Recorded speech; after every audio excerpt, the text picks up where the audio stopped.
गुरुभ्यो नमः। श्रीमद् वाल्मीकि रामायण के आज हम अयोध्या कांड के 51वें सर्ग को प्रारंभ कर रहे हैं।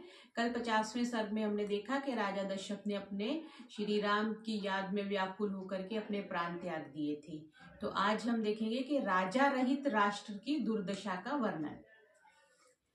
व्यतीतायां तु शर्वर्यां आदित्य सयोदये ततः समेत्य राजकर्तारः सभामि युद्विजातयः। रात्रि के व्यतीत हो जाने पर सूर्योदय के पश्चात राज कार्य में सहयोग देने वाले अधिकारी एवं ब्राह्मण वर्ग सभी लोग एकत्र हुए। क्योंकि रात्रि में तो हमने देख लिया था ना, उन्होंने उनको तेल के पात्र में राजा दशरथ के शरीर को रख दिया था, क्योंकि चारों पुत्र ही उनके पास नहीं थे। तो मॉर्निंग में मतलब सूर्योदय के पश्चात सब लोग वहां पर इकट्ठे हो गए।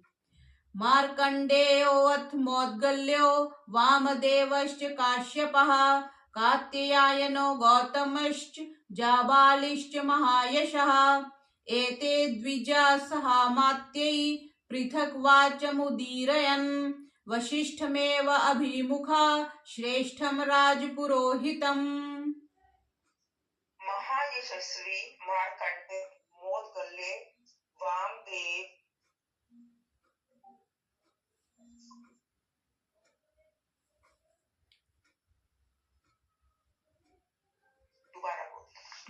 महायशस्वी मार्कंडे मौद्गल्य वामदेव कश्यप कात्यायन गौतम और जाबाली ये ब्राह्मण मंत्रियों सहित आकर सर्वश्रेष्ठ राजपुरोहित वशिष्ठ जी को संबोधित कर अपना अपना अभिप्राय कहने लगे।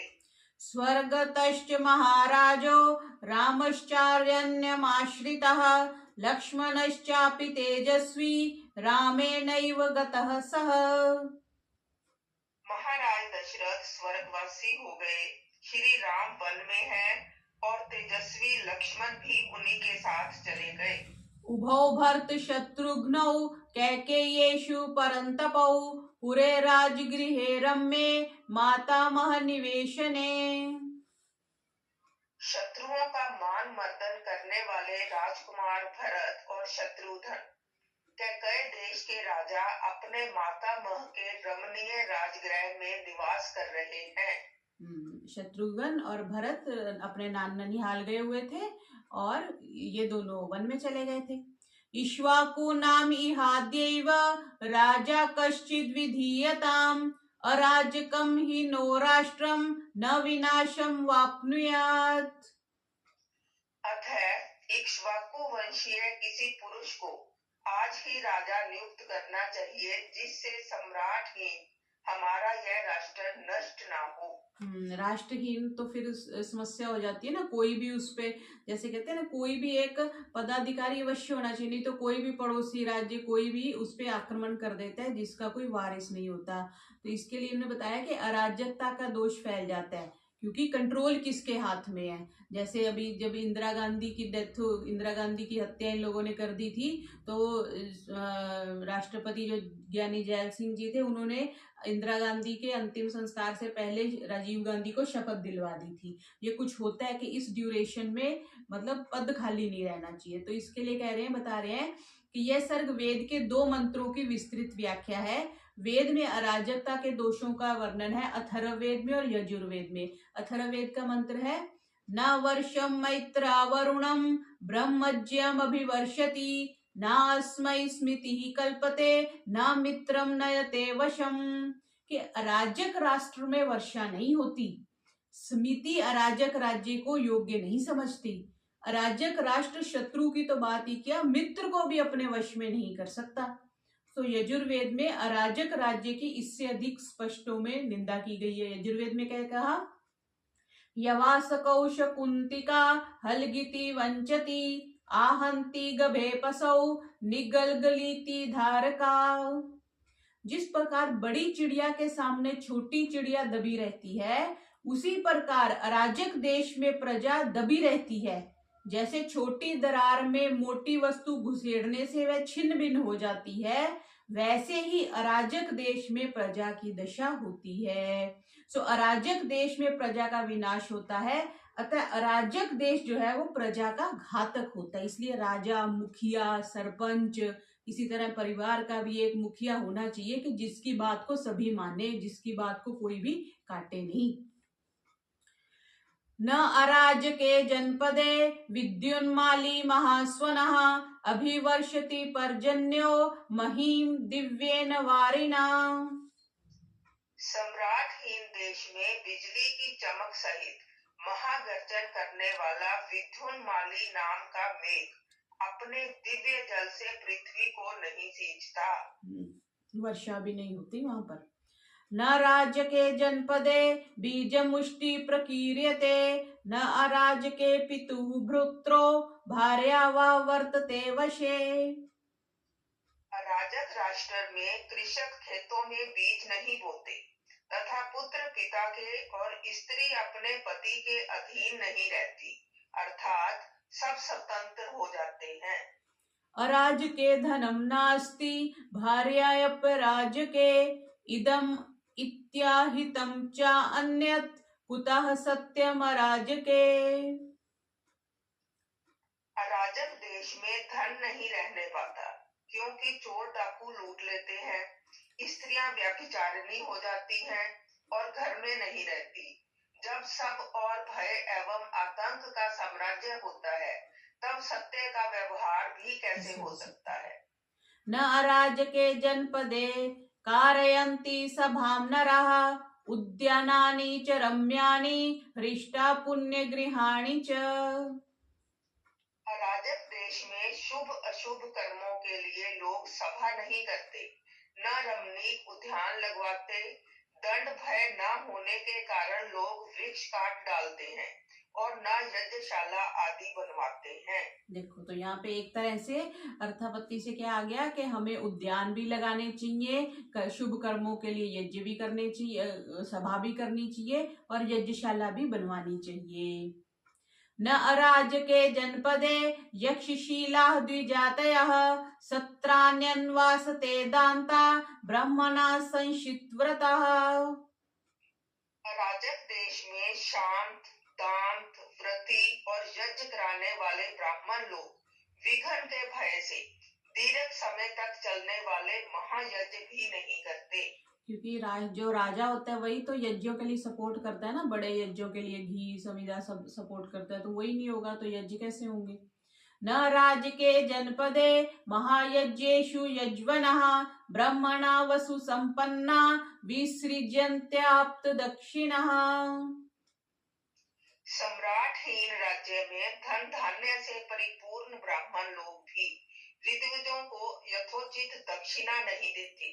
न राजके जनपदे प्रहिष्ट नट नर्तकः उत्वाश्च समाजाश्च वर्धन्ते राष्ट्रवर्धना।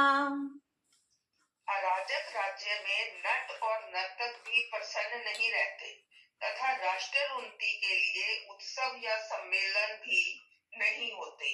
न राजके जनपदे सिद्धार्था व्यवहारिणः कथाभिरनुज्जयन्ते कथाशीला कथा प्रियैः। नरपतिहीन राज्य में लेन देन अथवा क्रय विक्रय करने वालों में विवाद उपस्थित होने पर मुकदमों के ठीक निर्णय नहीं होते। अराजक देश में कथावाचक उत्तम कथाएं कहकर कथा प्रेमियों को संतुष्ट नहीं करते। न राजके जनपदे उद्यानानि समागतः सायाह्ने क्रीडितुं यान्ति कुमार्यो हेमभूषितः। अराजक राष्ट्र में कुमारियां स्वर्ण आभूषणों से अलंकृत होकर क्रीड़ा करने के लिए सायंकाल वाटिका में नहीं जाती। न राजके जनपदे वाहने शीघ्रगामिभिः नरा निर्यान्ते अर्याणि नारीभिः सह कामिनः। अराजक राष्ट्र में विलासी लोग शीघ्रगामी यानों पर आरूढ़ होकर अपनी स्त्रियों को साथ ले वन विहार के लिए नहीं जाते। न अराजके जनपदे धनवन्तः सुरक्षितः शेरते विवृत द्वारः कृषि गोरक्ष जीविनः। अराजक राष्ट्र में कृषक और गौओं की रक्षा करने वाले धनवान लोग सुरक्षित नहीं रहते, वे लोग अपने घर के द्वार खोलकर सुख से सो भी नहीं सकते। न राज्य के जनपदे बद्ध घंटा विशानिनः अटन्ति राजमार्गेषु कुंजरा षष्टि हायनः। अराजक राष्ट्र में 60 वर्ष की अवस्था वाले लंबे लंबे दांतों वाले हाथी घंटों को टनटनाते हुए राजमार्ग पर चल सकते, गुंडे उनके चल नहीं सकते, गुंडे उनके दांत ही काट लेंगे। न राज्य के जनपदे शरान संतप्तमस्यताम श्रूयते तल निर्घोष ईश्वस्त्राणाम उपासने। अराजक देश में बाण विद्या का अभ्यास करने वाले धनुर्धरों के हस्ततल का शब्द भी सुनाई नहीं देता। न राज्य के जनपदे वनिजो दूरगामिनः गच्छन्ति क्षेममधावनं बहुपन्य समाचितः। अराजक जनपद में दूर देश में व्यापार करने वाले वणिक लोग बहुत सा माल लेकर निर्भय होकर यात्रा नहीं कर सकते, क्योंकि सारी अस्त व्यस्तता हो जाएगी ना, कोई भी कहीं लूटपाट कर लेगा, इसलिए सब अस्त व्यस्त हो जाता है। न राज्य के जनपदे चरत्येकचरो वशी भावयन्नात्मन आत्मना आत्मानं यत्र साये गृहो मुनिः। अराजक देश में एकाकी विचरण करने वाले आत्मा को परमात्मा में लगाने वाला मुनि संध्या काल होने पर जहां चाहे वहां डेरा नहीं डाल सकता। सायकाल होने पर उसे भी किसी सुरक्षित स्थान पर निवास करना पड़ता है। जैसे अभी योगी जी आ गए तो यूपी का कितना अच्छी व्यवस्था हो गई है। सारे हमारे जितने मुख्य तीर्थ हैं सारे उत्तर प्रदेश में ही तो पड़ते हैं, तो उसकी व्यवस्था अच्छी हो गई है, तभी आप वहां पर अभी जैसे बता रहे हैं कि कुंभ में भले ही भीड़ बहुत है पर बहुत अच्छी व्यवस्था है और बहुत अच्छी सफाई भी है, ये भी बता रहे हैं लोग। तो राजा अच्छा होगा तो सारे धर्म पूजा पाठ वगैरह सायंकाल वो संध्या भी नहीं कर सकते कहीं भी बैठ के, अदरवाइज सूर्यास्त के समय विधान है कि जहां कहीं भी हो वहां आप बैठ के संध्या करो। तो राजा एक अच्छा होना चाहिए। न राज्य के जनपदे योगक्षेम परवर्तते नाचप्य राज्य के सेना शत्रुन विषहते युधि। अराजक राष्ट्र में प्रजा का योग क्षेम नहीं होता। अराजक देश की सेना राष्ट्र की प्रतिद्वंदी सेना का सम्मुख्य अर्थात मुकाबला कर उसे जीत भी नहीं सकती। यथा हि उनुदुका नद्यो यथा वाप्य तृणं वनम् अगोपाला यथा गावस तथा राष्ट्रम अराजकम्। जैसे बिना जल की नदी अथवा बिना घास का वन तथा गोपाल के बिना गौएं होती हैं, वैसे ही राजा के बिना राष्ट्र हो जाता है। ध्वजो रथस्य प्रज्ञानम धूमो ज्ञानम विभावसो तेषां यो नो ध्वजो राजा स देवत्वमितो गतः। जिस प्रकार रथ का व्यापक चिन्ह उसकी ध्वजा होती है, अग्नि का ज्ञान धुएं से होता है, इसी प्रकार हम लोगों का प्रकाशन चिन्ह महाराज दशरथ दिवंगत हो गए। इस समय यह देश अराजक है। न राज्य के जनपदे स्वकं भवति कस्यचित् मतस्या इव नरा नित्यं भक्ष्यन्ति परस्परम्। अराजक देश में कोई किसी का नहीं होता। जैसे बड़ी मछली छोटी को निगल जाती है, उसी प्रकार लोग एक दूसरों को मार मार कर खा जाते हैं। योग क्षेम की व्याख्या करते हैं कि अप्राप्त वस्तु की प्राप्ति का नाम योग है और उसकी रक्षा क्षेम है। जैसे हम किसी को पूछते हैं क्या कुशल क्षेम है, मतलब कुशल है और क्षेम मीन्स कुशलता वो कंटिन्यू हो रही है कि नहीं, तो योग क्षेम ऐसे योग मीन्स प्राप्ति और क्षेम मीन्स उसका रक्षण। ये ही संभिन्न मर्यादा नास्ति का छिन्न संशयः ते अपि भावाय कल्पन्ते राजदंड निपीडितः। जो लोग वर्ण आश्रम लोग की मर्यादा को तिलांजलि देकर नास्तिक हो जाते हैं परंतु राजदंड के भय से दबे रहते हैं, वे भी अराजक देश में राजदंड के भय से निर्भय हो फलने फूलने लगते हैं। वर्णाश्रम हो गया ना, ब्रह्मचर्य, गृहस्थ, वानप्रस्थ और संन्यास। तो पहले ये कंपलसरी था कि जैसे भी पुत्र का पुत्र हो जाए या 50 के हो जाओ तो आपको वानप्रस्थी होना पड़ेगा। तो कह रहे कि जो नहीं पहले करते थे, जब वो फिर उद्दंड हो जाते, क्यों? क्योंकि कोई जैसे घोड़े का अंकुश नहीं होता तो फिर घोड़ा निरंकुश हो जाता है, वैसी स्थिति बन जाती है। यथा दृष्टि शरीरस्य नित्यमेव प्रवर्तते तथा नरेन्द्रो राष्ट्रस्य प्रभवा सत्य धर्मयोः। जैसे नेत्र शरीर का कल्याण करने में सदा सतर्क तत्पर रहता है, उसी प्रकार राजा भी सत्य तथा धर्म की रक्षा के लिए सदा तैयार रहता है। राजा सत्यम च धर्मश्च राजा कुलवतां कुलम राजा माता पिता चैव राजा हितकरो नृणाम्। राजा ही धर्म का प्रवर्तक होता है, राजा ही कुलोचित कुलाचार का प्रवर्तक है, राजा ही राष्ट्र के लोगों का माता पिता तथा पूर्ण हितकारी होता है।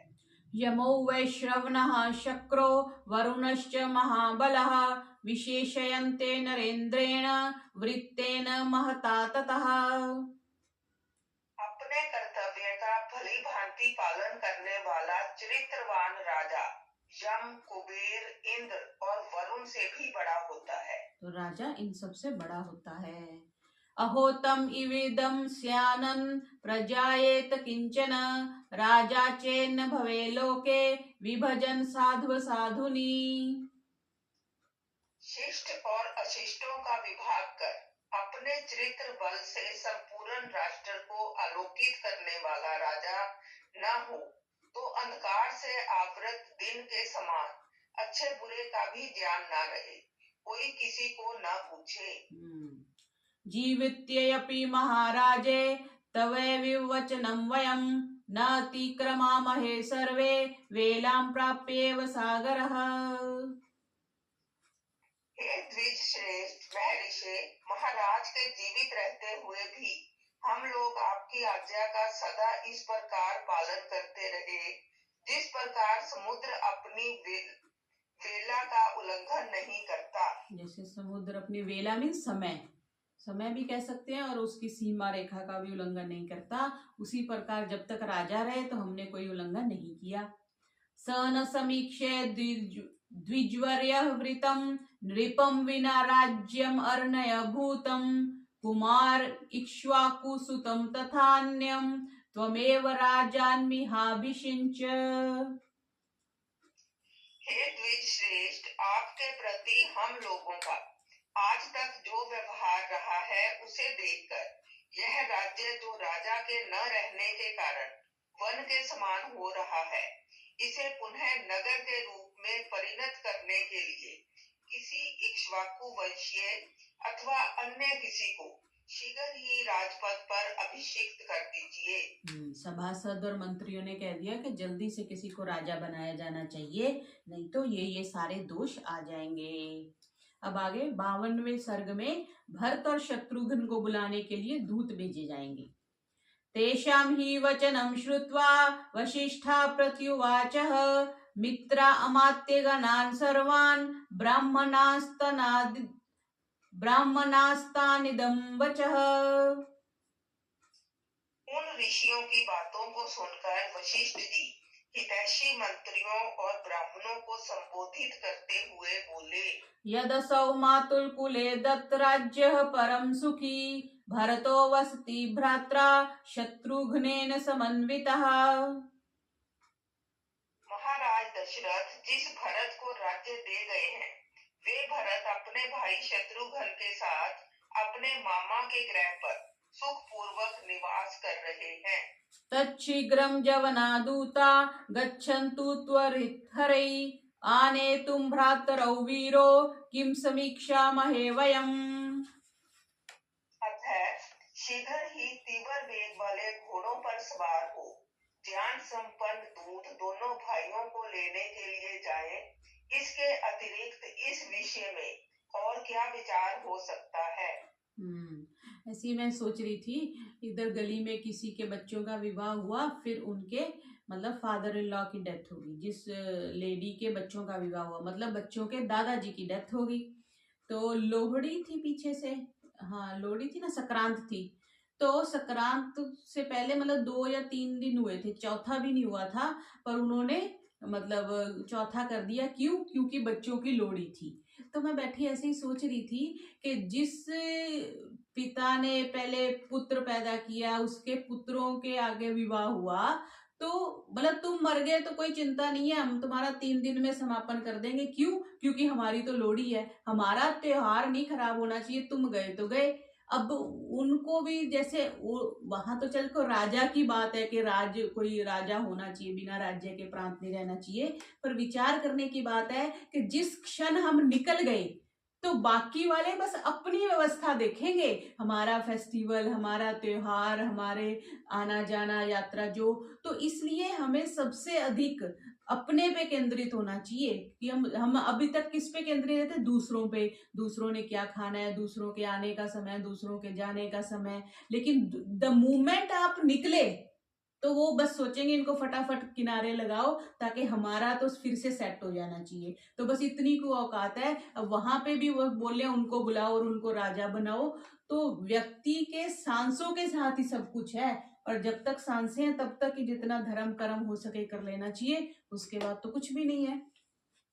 गच्छन्त्विति ततः सर्वे वशिष्ठं वाक्यं ब्रुवन् तेषां तु वचनं श्रुत्वा वशिष्ठो वाक्यं ब्रवीत्।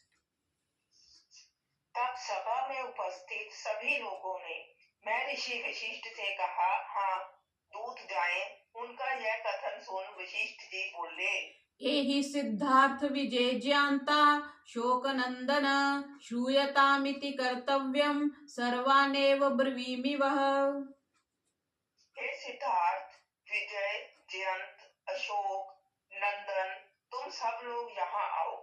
इस समय तुम्हें जो करना है वह मैं बताता हूँ, ध्यान पूर्वक सुनो। ये नाम भी हम नोट कर लेंगे। मतलब ये उस समय के देखो नाम थे, है ना। राम तो आजकल हम देखते हैं बहुत लोगों का होता है, सिद्धार्थ भी नाम मिलता है, विजय भी, जयंत, जयंत नाम कम मिलता है, अशोक भी मिलता है, नंदन भी मिलता है। तो ये श्री राम के समय के नाम है। पुरम राजगृहं गत्वा शीघ्रं शीघ्रजवैहरै तयक्त शोकैरिदं वाच्य शासनात् भरतो मम। तुम सब शीघ्रगामी घोड़ों पर सवार होकर शीघ्र राजगृह नामक पुर को जाओ। वहां शोक रहित होकर भरत को मेरा संदेश देना। पुरोहितस्त्वां कुशलं प्राह सर्वे च मन्त्रिणः त्वरमानश्च निरिहाहि कृत्यमातयैकं त्वया। पुरोहित और सब मंत्रियों ने आपसे कुशल कहा है और साथ ही यह भी कहा है कि तुम शीघ्र यहाँ से अयोध्या के लिए प्रस्थान करो, क्योंकि तुम्हारे द्वारा कोई आवश्यक कार्य कराना है। मा चास्मै प्रोषितं रामं मा चास्मै पितरमृतं भवन्ता शंशिशुर्गत्वा राघवाना इमं क्षयम्। सावधान, रघुवंशियों के तेज क्षय अर्थात सर्वनाश का दुखद समाचार कि श्री राम वन चले गए और महाराज दशरथ दिवंगत हो गए, ये बात भरत से मत कहना। तो उन्होंने कहा कि सूचना मत दे देना कि श्री राम जी चले गए और दशरथ जी चले गए। कौशेयानि च वस्त्राणि भूषणानि वराणि च क्षिप्रमादाय राज्यश्च भरतस्य च गच्छत। कई राज अश्वपति और भरत के लिए इन रेशमी वस्त्रों और बहुमूल्य सुंदर आभूषणों को लेकर तुम शीघ्र यहाँ से प्रस्थान करो। यहाँ पर क्या नाम बताया? कैके राज अश्वपति, मतलब अश्वपति अब ये कौन हो सकते हैं? पीछे वो तो य से कुछ नाम आया था ना, कैकेयी के भाई का, भरत के मामा जब वो जनकपुर पहुंचते हैं तो ये फिर कैकेयी के पिता होंगे।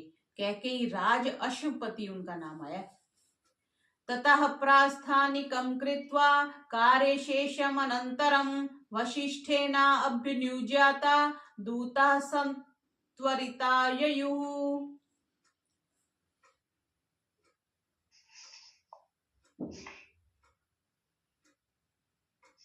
महर्षि महर्षि वशिष्ठ के ये वचन सुन वे दूत यात्रा की आवश्यक सामग्री तथा पाथे अर्थात मार्ग का भोजन आदि और महर्षि वशिष्ठ जी की आज्ञा ले शीघ्र ही वहां से चल दिए। पश्यन्तो विविधांश्चापि सिंहव्याघ्र मृगद्वीपान् ययुपथा हितमहता शासनं भर्तुरीप्सवः। स्वामी की आज्ञा पालन में तत्पर वे लोग मार्ग में अनेक प्रकार के सिंह, व्याघ्र, हिरण तथा हाथियों को देखते हुए उस लंबे मार्ग पर चले जाते थे। ते श्रान्तवाहना दूता विकृष्टेन पथा ततः गिरिव्रजं पुरवरं शीघ्रमासे दुर्जनसा।